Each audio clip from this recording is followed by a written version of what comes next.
हमारे इन बच्चों ने एक शानदार प्रोग्राम रखा है, साजिद भाई, आबिद भाई और उस पूरे चौहान फैमिली की तरफ से। तो इस वक्त मेरी और आपकी जिम्मेदारी बनती है कि हम लोग इस नेक काम को इतना सपोर्ट करें कि ये हमारी आवाज़, हमारी मदद और लोगों के कान, दिल और दिमाग तक पहुंच जाए।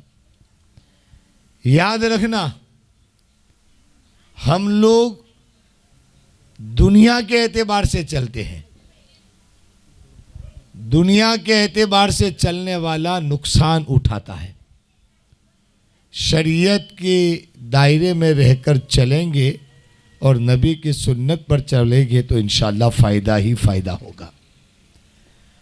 आज आप देखें, शादी की महफिल है, बिलखुसूस शहर सावरकुंडला। भाई, जैसी सोहबत होती है वैसा असर होता है। सावरकुंडला का नौजवान अपने हाथों में सोने की अंगूठी पहनने से पहले सोचता है कि मैं मर्द हूं, मर्द के लिए सोना पहनना हराम है। जो कानून सावरकुंडला के मुसलमानों को लागू पड़ता है वो दुनिया के हर मुसलमान को लागू पड़ता है, क्योंकि हमारा नबी एक है। हमारे पास जो संविधान है वो सबसे बेस्ट है, कुरान मजीद की शक्ल में। ऐसा दुनिया में कहीं नहीं मिलेगा। लेकिन अफसोस ये है कि हम मुसलमान तो हैं, लेकिन कुरान देखा है बहुत से को तो पढ़ना भी नहीं आता है। और ये सही बात है, जब पढ़ना नहीं आता है तो समझेंगे कैसे कुरान क्या बता रहा है, क्या सिखा रहा है। और फिर जब हमको दीन का इल्म ही नहीं है तो हमारी सरकार हमेशा समझौते की तरफ आगे बढ़ रही है। हाँ जी हाँ, आप कह रहे हो वो सही है, ये जो हुआ वो गलत है, ये जो काम कर रहे हैं वो सही है। बात समझ रहे? ये मामले कब पेश आते हैं? बेशक हमने नामना कमाई है, लेकिन ज़मीन के ऊपर, ज़मीन के नीचे बहुत ज़्यादा रहना है। ज़मीन के ऊपर तो आपके पास पस्ती है तो अच्छा आपका दोस्त बन जाएगा, अच्छा आदमी। जब बेकार हो जाएंगे तो वही किनारा कश हो जाएगा। सही बात है ना? आज दुनिया में लोग ठाठ माठ से जीते और अपने आप को समझते हैं कि मैं बड़ा हूं। अरे भाई, जब तू पैदा होता है तो सबसे पहले कान में क्या कहा जाता है? बोलो, अल्लाह अकबर। अजान दी जाती है ना कान में। अजान क्यों दी जाती है मालूम है? काहे दुनिया में जाने वाले, तेरे दिलो दिमाग में ये अभिमान ना आ जाए कि मैं बड़ा हूं। सुन, पहला लफ्ज ये है कि सबसे बड़ा तेरा खुदा है। जिसके दिल में यह आ गया वो फिर शरीयत पर अमल करेगा, वो खुदा से डरेगा। उसकी महफिलों में डांडिया रास होगा कि नहीं होगा? बोलो तो सही। नहीं होगा नहीं? अरे दुनियादारों से डरो मत, अपने रब से डरो। दुनियादारों को मत दिखाओ, अपने माबूद को दिखाओ। अरे मर करके हमें उसी को जवाब देना है जिसको हम हर 5 टाइम की नमाज में कहते हैं, मालिक यौमिद्दीन। कयामत के दिन का मालिक खुदा है। वो पूछेगा, पैसा दे रहा है? पूछेगा। इसीलिए तो हमारे आका अलैहिस्सलातु वस्सलाम ने इरशाद फरमाया कि मालदार से 500 साल पहले गरीब जन्नत में दाखिल होगा। क्यों? क्योंकि मालदार जितना हिसाब यहाँ करता है नहीं, वहाँ भी करना पड़ेगा, कैलकुलेशन चलाना पड़ेगा। ये पैसे कहाँ खर्चा किया था? कहीं डांडिया रास तो नहीं खेला था, कहीं बैंड बाजा तो नहीं बजाया था, कहीं लोगों के सामने तूने नुमाइश तो नहीं की थी, कहीं लोगों के सामने बड़ा बन के घूमता तो नहीं था, कहीं सोने की अंगूठियां अपने हाथों में पहन करके और ये सोने के कड़े हाथों में पहन करके कहीं मेरे महबूब की शरीयत का उल्लंघन तो नहीं किया था। एक एक चीज के बारे में पूछा जाएगा। और याद रखना, जितने यहाँ सलाम करते हैं नी, इतने कब्र पर खड़े रहने के लिए एक मिनट भी तैयार नहीं है। मर जाएंगे, भूल जाएंगे, अरे चल तेरा इंतजार करता हूं खाने के लिए, बोलो कहते नहीं यार, चल तेरे लिए गाड़ी खड़ी है, तू आवे तो चलूं, तू आवे तो प्रोग्राम करूं, तू आवे तो ये करूं। ये जो इंतजार करने वाले आज करते हैं, मरने के बाद वही आपके नाम पर जियाफतें उठाते हैं, कभी ज़ियारत की शक्ल में, कभी चहल्लुम की शक्ल में, कभी 6 महीनों की शक्ल में, कभी बरसी की शक्ल में। वो बेचारा कब्र में पड़ा है क्या मालूम क्या हो रहा है, वो जानता है। लेकिन आज इसीलिए मैं आपसे कहता हूं कि गुनाह कम करो। नेकी नहीं कर पाते तो गुनाह क्यों करते हो? और हम गुनाह करके अपने आप को, मुझे लगता है, स्मार्ट समझते हैं। ओहो हो, स्मार्ट समझते हैं। याद रखना मेरे दोस्त, ये शरीर मिट्टी का है। किसका है? मिट्टी का। और हम मिट्टी में जाने वाले। कितनी जगह मिलेगी? इतने बड़े बंगले में नींद नहीं आती है, 3x6 के खड्डे में नींद आएगी? सोचो, गुनाह करने से पहले सोचो। आज हमारी तबाही का मुख्य कारण गुनाह है। अल्लाह हमसे नाराज है। कितना गुनाह, कितना गुनाह। सुबह उठते हैं तो धंधा याद करते हैं, खुदा को याद नहीं करते हैं। शाम को घर पर जाते हैं तो टीवी चैनल ऑन करके बैठ जाते हैं, लेकिन अल्लाह का घर याद नहीं आता। न मस्जिदों में जाना। और बहुत सारे तो अफसोस के साथ कहना पड़ता है, ऐसे मुसलमान हैं जिसको बेचारे को अलहम्दो शरीफ नहीं आता। क्या नहीं आता? अलहम्दो शरीफ। उस सूरत के 14 नाम है, एक नाम सूरे शिफा भी है। अगर कोई बीमार हो, पानी पर दम करके पढ़ ले तो इस सूरत की बरकत से अल्लाह उसको बीमारी से शिफा अता फरमाता है। लेकिन वो भी याद नहीं है। आज देखे, सावरकुंडला की कंकोत्री में से लफ्ज़े रती जगह गायब हो गया। करने की बात तो दूर, बराबर ना जी साहब। बहुत सारे लोगों की कंकोत्री हम पहले ये देखते हैं, अब धीरे धीरे मांडवे का वारा है। रती जगह गया, अब मांडवा, वो बेचारा अकेला पड़ा है तो इसको भी अपने इंशाल्लाह तिला जली दे देंगे। रती जगह गया, हमारा दूल्हा मिंडोर नहीं बांध रहा है, हमारा दूल्हा हाथ में मेहंदी नहीं लगा रहा है, हमारा दूल्हा सच्चा या बगसरा का सोना भी नहीं पहन रहा है। अगर कोई भाभी की एक अंगूठी पहन ली हो नी और घूम हो जाए तब पता चले मोहब्बत क्या है। वही पढ़ाने पहनाती है, नहीं ये पहनो, पहनो। बहन पहनाती है, पहन, अच्छा लगता है। अरे वो काम मत कर जो दुनिया अच्छा कहे, वो काम कर जिससे तेरा रसूल अच्छा कहे, जिसे नेक लोग अच्छा कहे। आज हमारा पैसा, आपने सोचा, मैं तो इस बात का भी कायल नहीं हूं कि आप लोग अपने करियावार को रोड पर रखकर, सुनो, रोड पर रखकर किसी को दिखाओ, बताओ। मैं इसलिए मना कर रहा हूं, अच्छी बात है, बहन को दो, जहेज दे देते। क्या दे देते हैं? जहेज। पलंग पथारी दे दी, वॉशिंग मशीन दे दिया, टीवी दे दिया, फ्रिज दे दिया, बहुत कुछ दे दिया। क्या दिया? जहेज। गुजराती में बोलते हैं दहेज, हैं? दहेज मत दो। बेटी को बाप की प्रॉपर्टी में पार्टनरशिप दो। मेरी बात समझ रहे हो? हमारे नबी ने जहेज देने का नहीं बोला है। हमारे नबी ने बोला है कि बेटी को बाप की मिल्कत में से भाग दो, जिसको विरासत बोलते हैं। आज हम जहेज दे रहे हैं, भाग कौन देता है भाई? अल्लाह पूछेगा।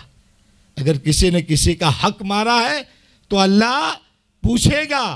और शरीयत के दायरे में रह करके बेटी को जहेज नहीं बल्कि भाग दो। और उसको आप कितना दे देते हो मालूम है? लड़की कम नहीं ले जाती है, बहुत ज़्यादा ले जाती है। अभी आप आए, कोई किसी के वहाँ शादी है बेटी के घर में, तो फिर आना दो, देते हैं ना बराबर। जैसी शक्ति वैसा काम। तो इसको ये कहकर दो कि देख मेरी फर्ज है शादी कराने की, मैं करा रहा हूँ। अब जो कुछ मेरी मिल्कत में से तेरा हिस्सा बनता है वो धीरे धीरे तू जीती है वहाँ तक देते रहेंगे तो हक अदा हो जाएगा। हालांकि कोई भी बहन ऐसी नहीं कि भाई उसको खाली हाथ कभी निकालता हो, क्योंकि हमारे भी बहन है बराबर, तो हम भी अपनी हैसियत के मुताबिक देते। लेकिन ये जो जहेज की बला है, ये करियावार दिखाना, मैं इसका विरोध इसलिए करता हूँ कि आप सब दिखा रहे हो, सब औरतें देखने आती है, इसमें कोई जवान बेटी भी आती है जो शादी की दहलीज पर खड़ी है, शादी के लिए तड़प रही है कि कोई मेरा रिश्ता आए। बाप लड़के को पसंद कर रहा है, बेटी भी आने वाले को पसंद कर रही है, लेकिन हालात ऐसे है कि बाप का जेब खाली है। सुनना बराबर। अब हम करियावार की नुमाइश करें, दिखाएं, इसी में वही गरीब बेटी जो जवान है, शादी के लिए तैयार खड़ी है, वो किसी का करियावार देख करके खुश होने के साथ साथ उसका दिल भी रोता होगा। बोलो सही बात है कि गलत? एक गरीब की बेटी भी ये दिल में रो रो कर कहती होगी, या अल्लाह मेरा भी तो कोई सबब बन जाए हैं।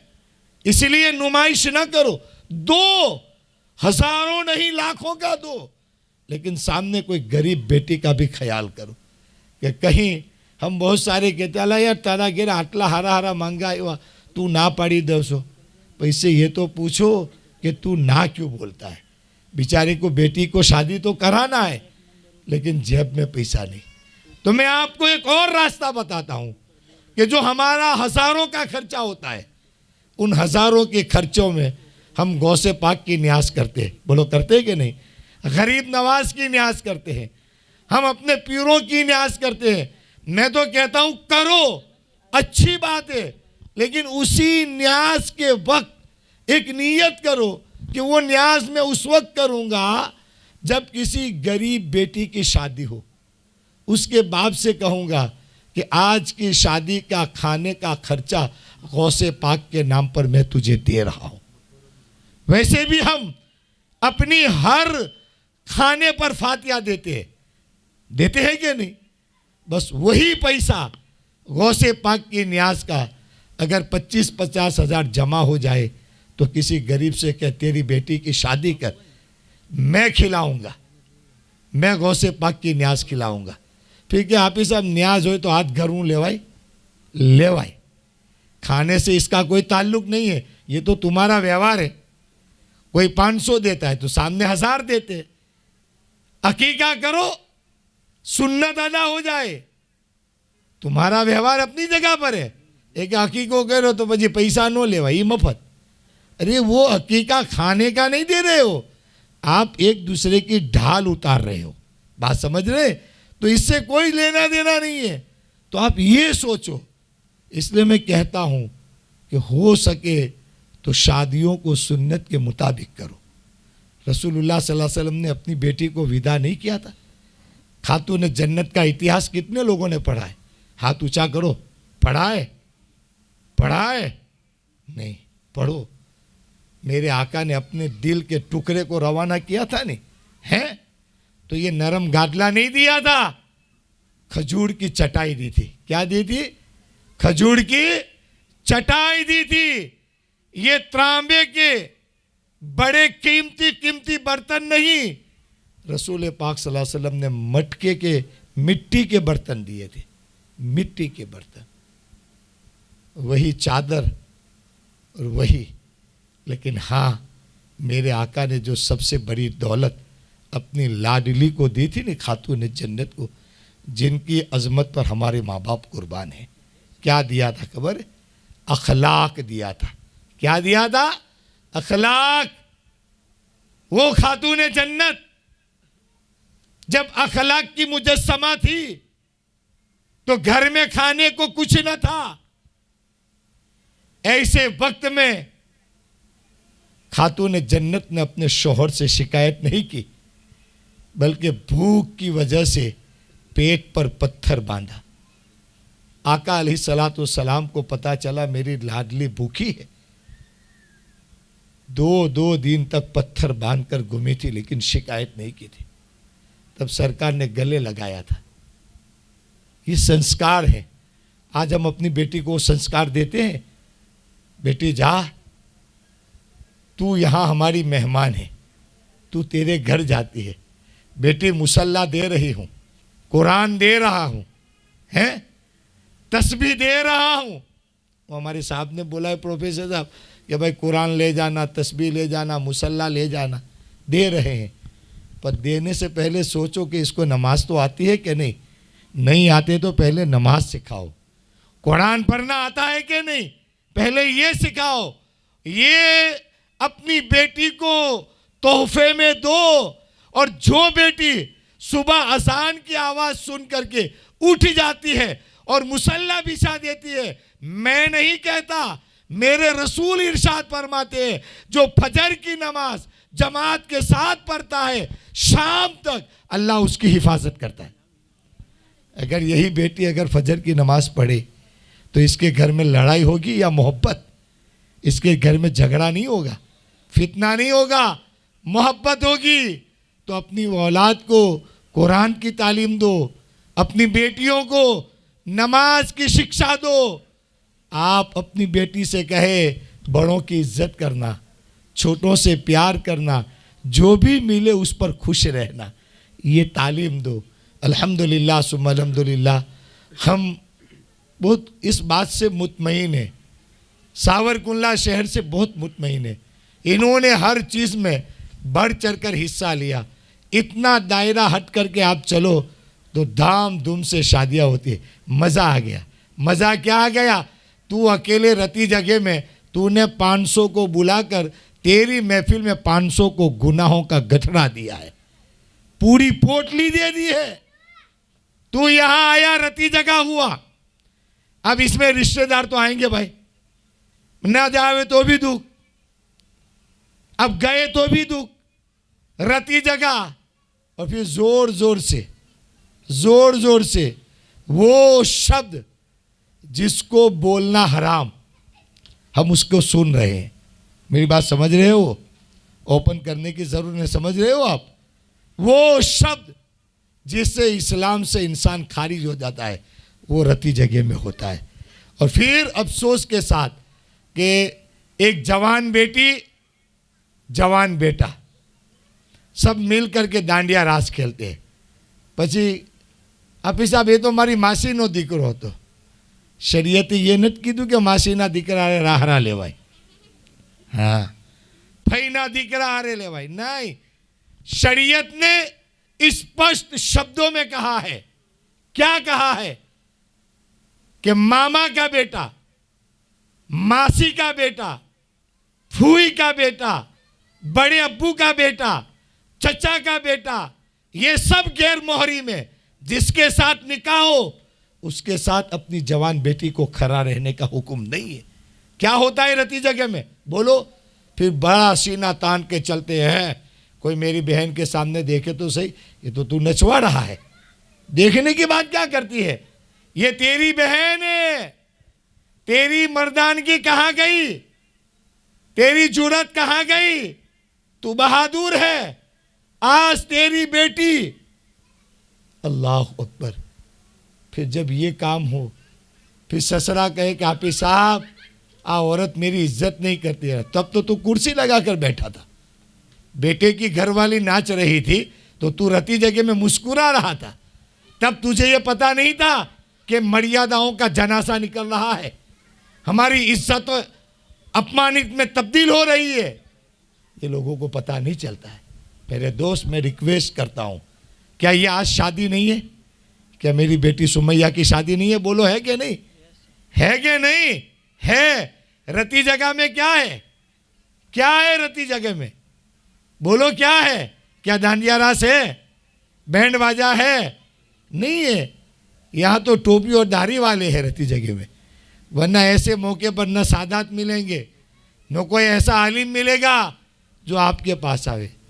हकीकत कहने की मुझे आदत है, याद रखना, दुनिया को मत दिखाना। गौसे पाक से मोहब्बत करते हो नहीं हैं? गौसे पाक ने खाली भूल से एक सफरजन खा लिया था, वो भी समंदर में तैरते तैरते आ रहा था, वो खा लिया। खाने के बाद पता चला हो मैंने तो खा तो लिया है, उनके वालिद साहब ने खा लिया। गौसे पाक के वालिद साहब ने कहा खा तो लिया, कहा लेकिन अब क्या करेंगे, माफ़ी मांगनी पड़ेगी। किसका है? गौसे पाक ने वो सफरजन गौसे पाक ने ही खाया था। फिर वो चलते चलते चलते चलते गए तो एक किनारे पर एक सफरजन का दरख्त देखा, वाड़ी देखी, उससे पूछा भाई ये आपके बगीचे का सफरजन गिर गया है और पानी में बहते हुए आया था, मैंने खा लिया है तो मुझे माफ़ कर दो, पानी में बहते हो माफ़ कर दो। तो उन्होंने भी देखा कि ये कोई काबिल जवान है जो एक सफरजन को माफ़ करवाने आया। कहा माफ़ तो कर दूंगा लेकिन शर्त है। कहा क्या? मेरे बगीचे में खिदमत करनी पड़ेगी। करूंगा। और अलग अलग रिवायत 12 साल तक बगीचे में खिदमत करना एक, और दूसरी शर्त ये कि मेरी बेटी से शादी करनी पड़ेगी, और बेटी भी ऐसी जो कान से बहरी, जबान से लुंजी, पांव से लूली, उससे शादी करना है। कहा मंजूर है। सफरजन माफ कर दोगे? कहा माफ कर देंगे। 12 साल तक खिदमत की और निकाह हुआ। सगाई में कोई नहीं गया, यहाँ तो पूरी बसों की बसें भर के आती है, दूल्हा भी आ जाता है। अब तो रिवाज हो गया कुंवाड़ा मांधवे तेरो, आ हूँ का मुसीबत वधारो।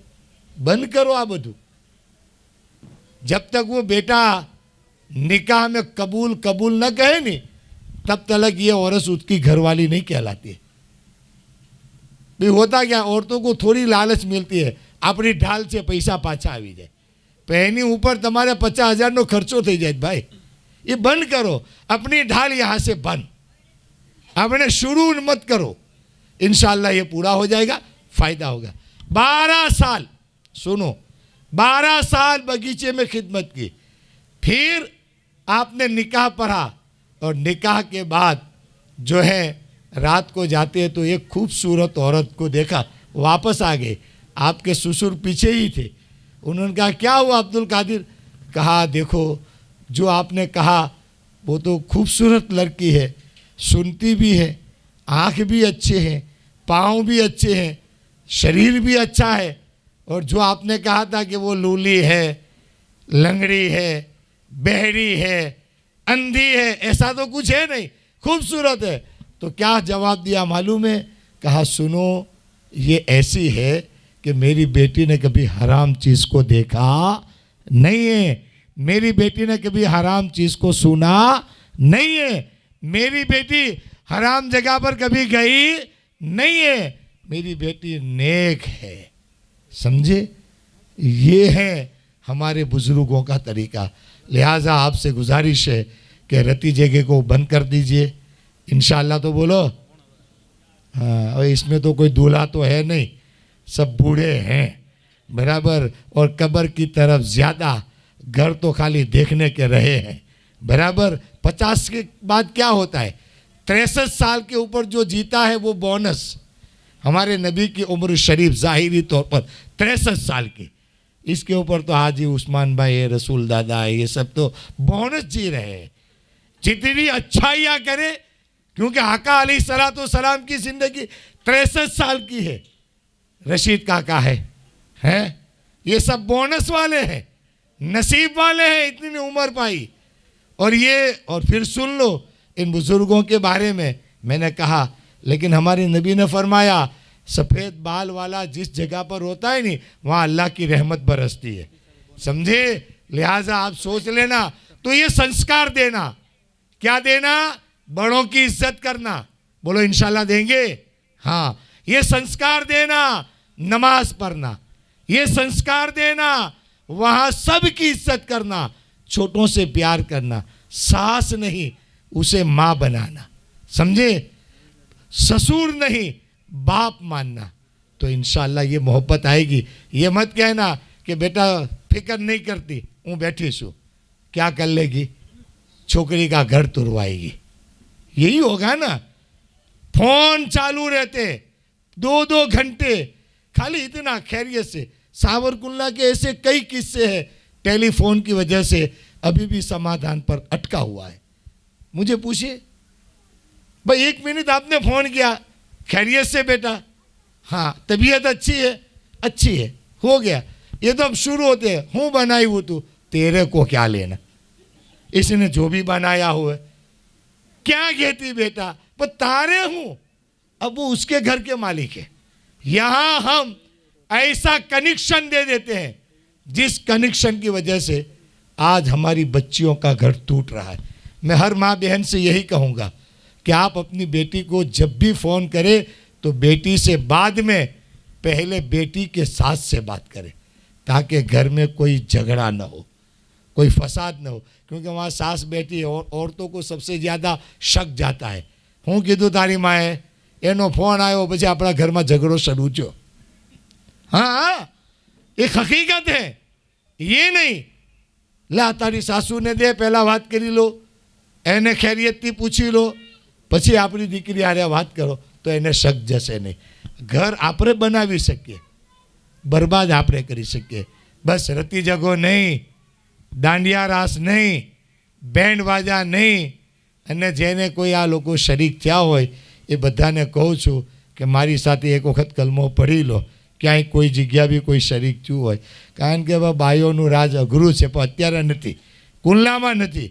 અમારે આ આબિદના ઘરેથી છે, ટીપુના ઘરેથી છે, તો એ છોકરી કીધું જ હશે ને, હે? જો એને જીત કરી હોત તો આજે અમે સ્ટેજ પર ન હોત ભાઈ। પણ એ છોકરીઓ નેક છે, સારી દીકરીઓ છે, અલ્લાહનો કરમ છે। ને એની જવાબદારી આવે કે અત્યારે આપણે એવું કામ કરીએ અલ્લાહ અને અલ્લાહનો રસૂલ રાજી થાય। સમજાઈ ગયું?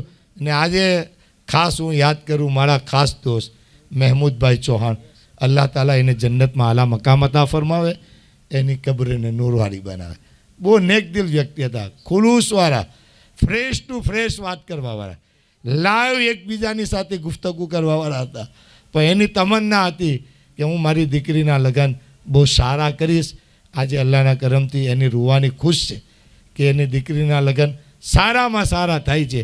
આનાથી વધારે સારા હું કે આજે એની દીકરીના લગ્ન હોય અને એના ઘરે નાઝ શરીફનો પ્રોગ્રામ હોય, એનાથી સારો હું પ્રોગ્રામ હોય।